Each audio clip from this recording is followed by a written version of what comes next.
Hello everyone, সবাই কেমন আছো? আমি তো খুব ভালো আছি। তো দেখো, কালকে চলে গিয়েছিলাম হলো আমরা কুমোরটুলি। তো বাসে উঠে গেছিলাম। তারপর বাস থেকে নেমে একটা জায়গায় বসেছিলাম, কারণ আর একটা বান্ধবী আসবে সেই জন্য।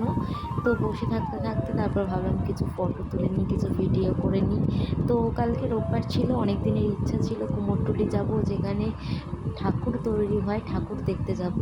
তো এই জন্যই আমরা বেরিয়ে গেছিলাম। দুপুরবেলা থেকে তো প্রচণ্ড বৃষ্টি, আমরা 4টে সাড়ে 4টের দিকে বেরিয়ে গেছিলাম হলো কুমোরটুলি।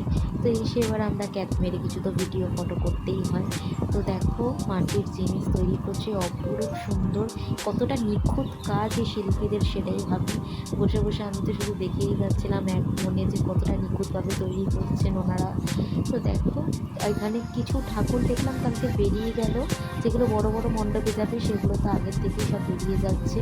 তো অনেক ঠাকুর কিন্তু কাল বেরিয়ে গেছে, আর কিছু ঠাকুর রয়েছে। আর কালকে বারবার অ্যানাউন্স করে বলছে 21 তারিখে কিন্তু কাউকে ঢুকতে দেবে না মহালয়ের দিন কুমোরটুলিতে। তো যারা যারা যেতে চাইছে তারা কিন্তু এখনই চলে যাও। দেখো এখানে ছোট্ট ছোট্ট দুর্গা, এগুলো দেখতে খুব বেশি মিষ্টি লাগছে। তো ওখান থেকে চলে এলাম আমরা চাপাতলা ঘাটে কিছু ফটো তোলার জন্য।